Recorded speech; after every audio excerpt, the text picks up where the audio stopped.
Welcome to the Arts and Oddities podcast with A.M. Hall, starring A.M. Hall. Now, here is A.M. Hall. Welcome to Art and Oddities with A.M. Hall, where I talk about anything that strikes my fancy, to include all kinds of creative works, from children's cartoons to underground zines, to identity politics and everything in between.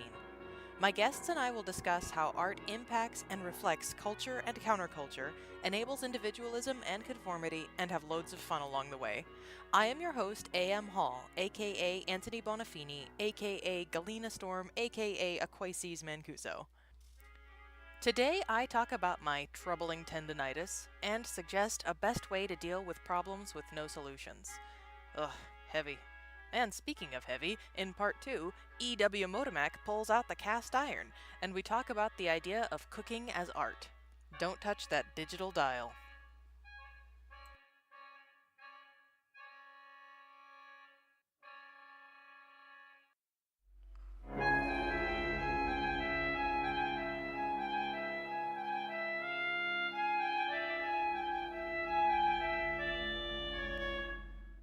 Lately I've been talking a lot about making the film with Evie, and making props for the film, making costumes for the film, and I've talked about playing the ukulele quite a lot, and these are things that I have been doing lately, but I've been running into a snag. I've got some pretty bad tendinitis in both my thumbs, and it's been giving me all sorts of problems when I go to make things, when I go to sew some garment together or put a prop together, or if I go to play my instrument.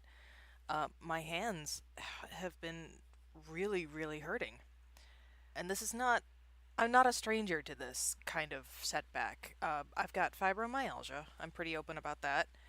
And it does hold me back from doing a lot of things, but in recent years I've had to re-examine the way I think about these things.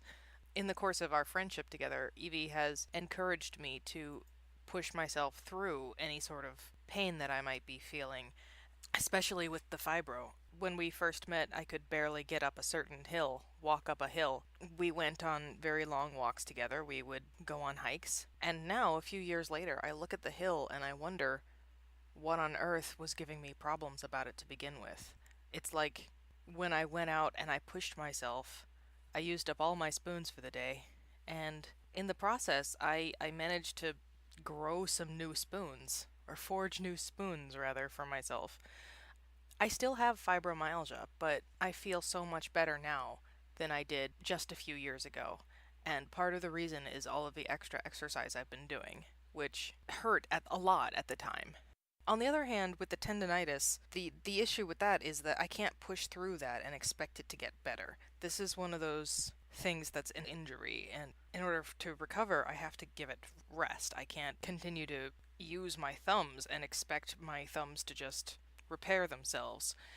So instead of playing the ukulele or making the props that I want to make, I find myself doing other things instead. I'm trying to find things that don't involve my hands as much, such as writing, which, typing does involve your thumbs, but not nearly to the extent that making a prop for a movie would. I've also been a little bit behind on my editing work, and that involves far more reading than writing, so that's even less in terms of range of motion.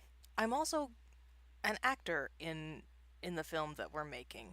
I think I've mentioned that before. So I've been trying to memorize my lines and to do some vocal training. I can't play the ukulele, but I can certainly sing. That does not involve my hands.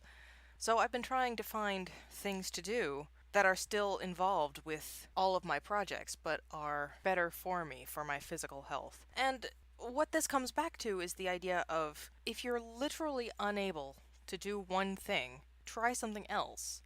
And even if nothing comes of it, something might come of it.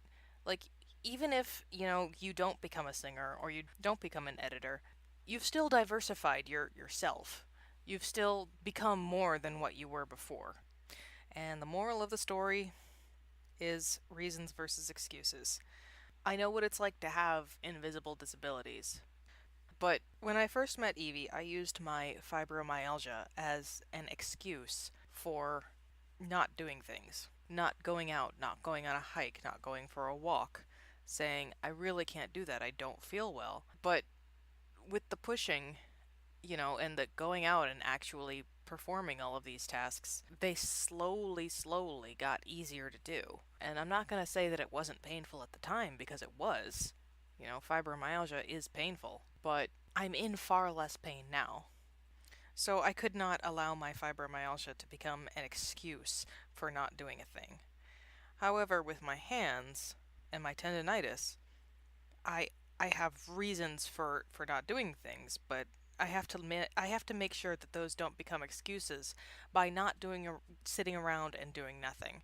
I have to come up with something else to do instead that doesn't use my thumbs. And that way, the reason that I have for not using my hands in a certain way does not become an excuse. Take your excuses and make them into reasons to become more versatile. Go forth and do things, even if they aren't the same things that you did before.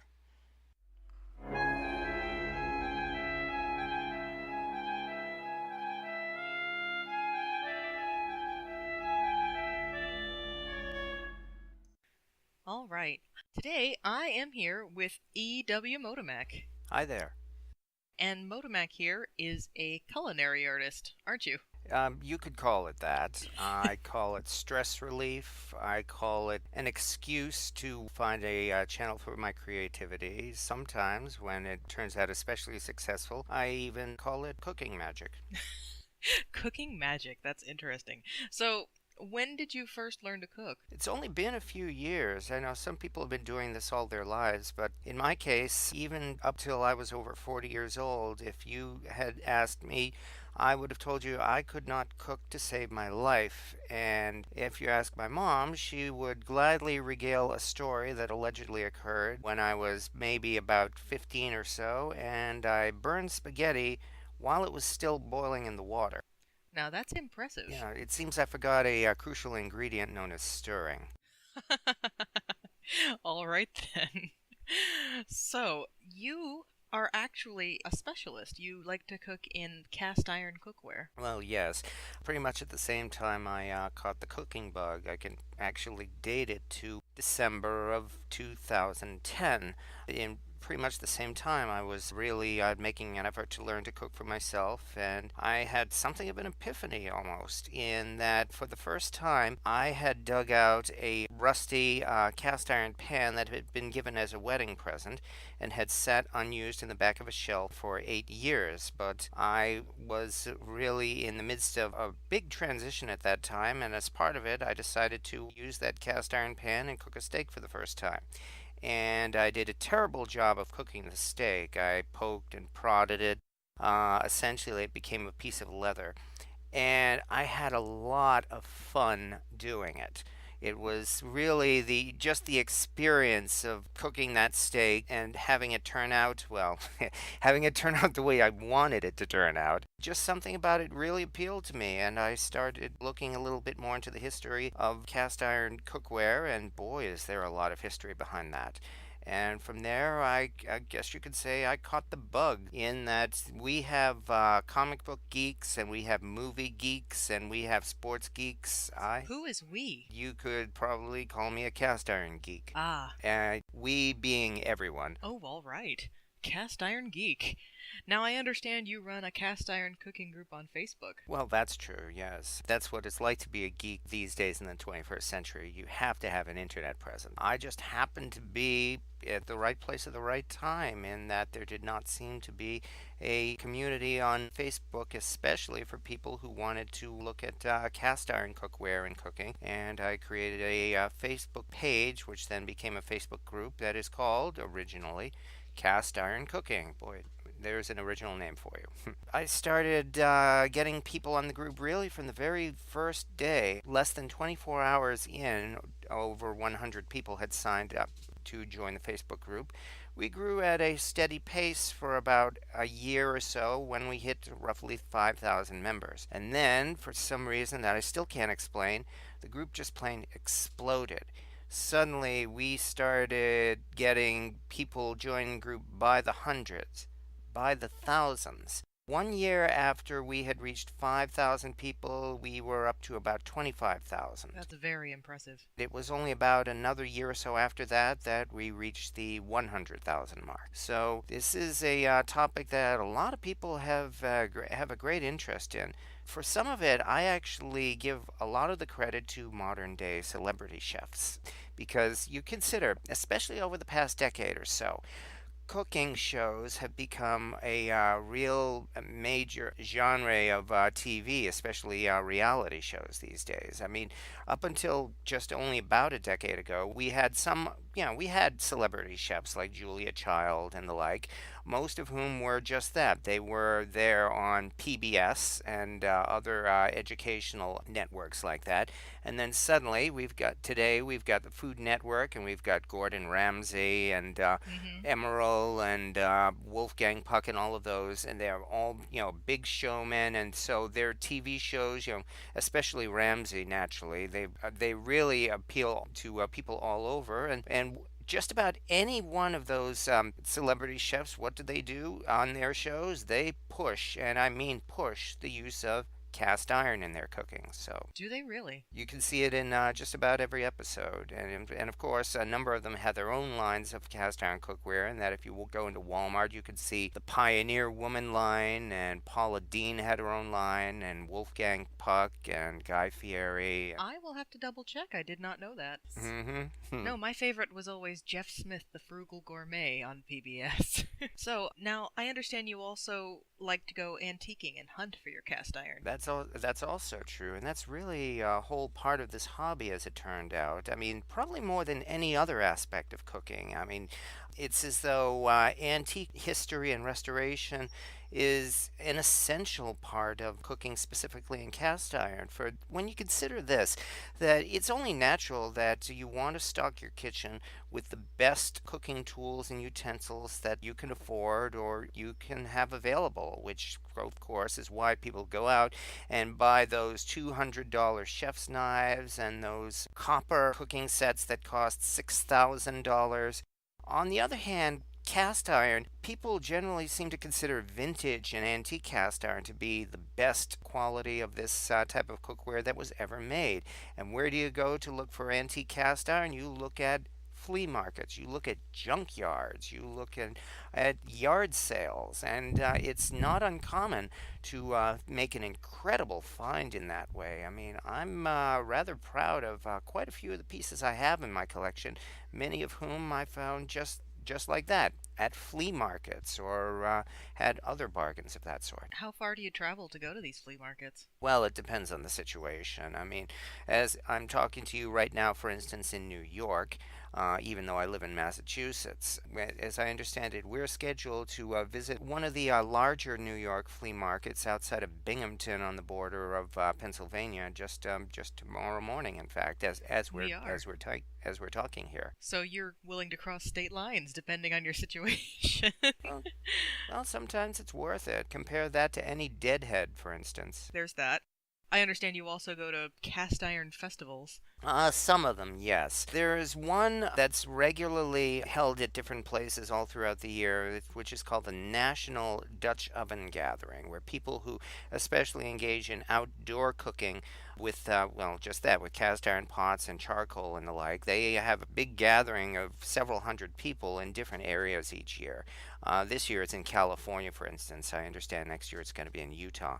There is a regular Lodge Cast Iron, probably the last large American maker of cast iron cookware. They sponsor a big street festival in their hometown of South Pittsburgh, Tennessee, which is simply called the National Cornbread Festival. This festival is so big, they estimate it has about an average attendance of about 50,000, and they actually have to block off the highways at its peak because the traffic becomes so congested with people trying to get into town down for it. That's incredible. I understand you are occasionally sponsored to go to these things? Well, not sponsored per se. Or are you recognized at some of these places? Well, that I'm embarrassed to say, it's because of my Facebook group, really, more than anything else. Because Facebook and the internet is really so much into anything. If you have a Facebook presence, which my group, I'm proud to say my group does have a Facebook presence.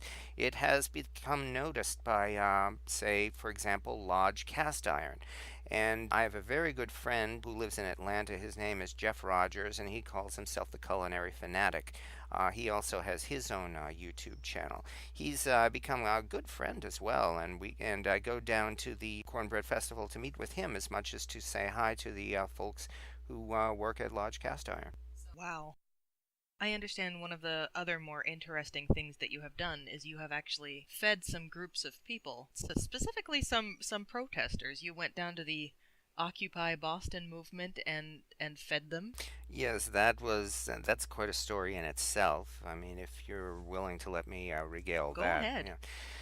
This started in October of 2011 when the Occupy protests were taking place all over the country. I happened to be in Boston at that time, and because of that, I pretty much just came across one of the Occupy protests that was taking place. We're talking several thousand people marching right down the main streets of Boston, chanting and waving signs and all that.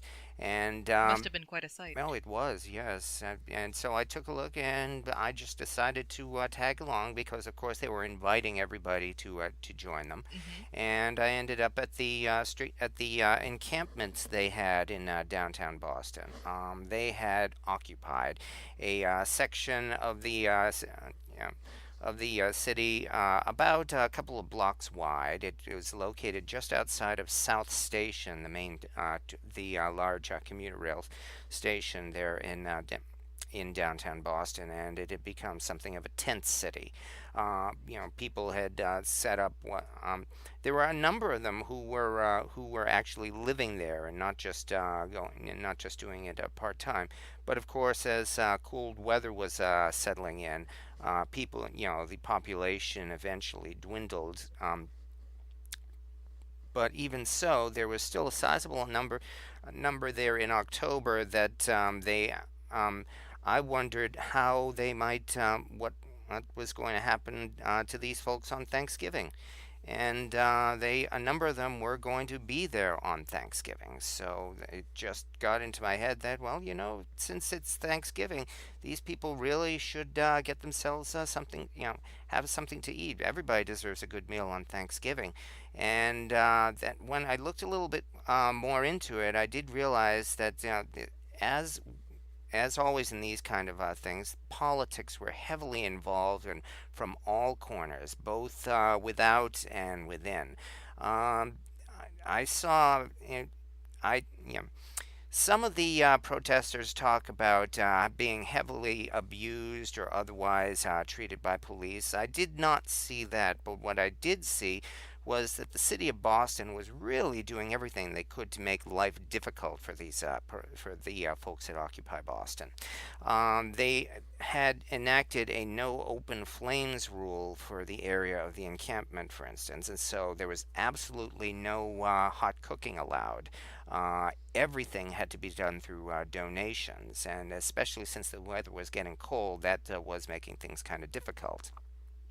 And so I came up with the idea that, because of what I've been doing with cooking in cast iron, I'm thinking, okay, let's have a nice big outdoor cookout and cook up and roast some turkeys in an area that will let us do it, and then just deliver it to the Occupy Boston encampment. And I managed to, well, organize, if you could call it that, a get together at another area of Boston, and so it was pretty simple. I just printed out flyers, spread them around, put up a website to telling people if on that day just come over with some supplies and start cooking, and then we'll deliver it to the encampment. Only a couple of other people showed up. It's always hard to get people to turn out for these things, especially on Thanksgiving. Nonetheless, we still managed to get this cookout together, held it in an area of Boston outside the city zoo that does allow cold cooking, and a few Right. people did show up to do some cooking. And in addition to volunteers, we also got a visit from Fox News. They sent a couple of reporters along and with a camera and did a brief interview with me at that time, which they then proceeded to cut to shreds, of course, because Fox News in particular was doing everything they could to, again, portray the occupiers in a bad light. I did manage to get at least one little quip, and when I asked the reporters from Fox that, since you're with Fox, if you'd like to spread the word that anyone in the Tea Party movement who would like to come down and help cook is free to do so. Strangely enough, that little bit didn't make it onto Fox News. Ha! Of course it didn't. I understand you had some mixed feelings about their politics. Fox News, you mean? The protesters. Right. Yes, as I said, I did not agree entirely with the politics of the occupiers. I've had my own life lessons that has long since convinced me that unfortunately 1960s style street politics really do not work here in the 21st century. And I saw that even with the Occupy protests when you consider, and I promise I'll be brief, that all the protests did was they marched through the streets, and rather than being opposed by riot police and everything you heard about back in the 60s, the city of Boston Right. let them march, in that they the police held back and let them march through the streets as long as they didn't cause trouble, of course, and then quietly shepherded them into a nice little convenient enclosed area where they could rant and do whatever they want while the rest of the city went about their business. And that is true, but it did get people talking about the issues, and it did lead right into Bernie's movement. All right, well, we certainly have run a little bit long for this particular episode, so I'm gonna wrap this up, and I'm definitely gonna have you back on again to talk about magic. And I'm very much looking forward to it. All right. Stay tuned for the end of the show.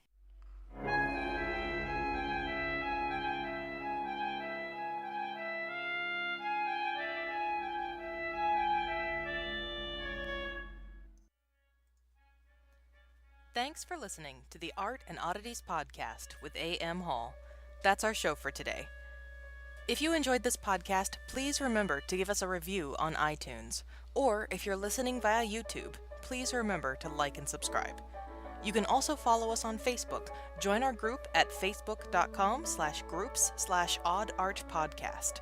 Or on Twitter at twitter.com/artodditiespod. The production and editing of this podcast has been provided by Reverend Panic Evlan Bedlam, and without her it would not exist. If you'd like to support this podcast, please become a patron at patreon.com/panicbedlam. That's PANIKBEDLAM. As we produce more shows, we will be putting more content on Patreon exclusively for patrons. You can also help Panic by buying her books or tarot cards. You can find them by searching Panic Bedlam on lulu.com and thegamecrafter.com. Direct updates and show notes are available at panicbedlam.com/podcast. E.W Modemac's famous Facebook group can be found at facebook.com/groups/castironskillet. The National Dutch Oven Gathering doesn't have its own webpage, but the 2018 festival seems to be being planned on facebook.com/ndog2018. The National Cornbread Festival in South Pittsburgh, Tennessee can be found online at nationalcornbread.com. Friend of E.W Modemac, Jeff Rogers, can be found online at theculinaryfanatic.com and also on YouTube. Our theme music, Doxel Dance in Spacetime, or Belial and His Seven Wives, was composed and performed by Kion Huru Orion, or as I know him, Michael. Thanks, Michael. If you would like to contact the show with comments or suggestions, you can email us at artodditiespodcast@gmail.com. Next episode, I'll dance around the sensibilities of the ancient Greeks and have a chat with one of my actors when we inevitably get rained off set. That about wraps it up. Remember, the highest form of magic is doing, and expressing yourself is art. This is A.M. Hall, signing off.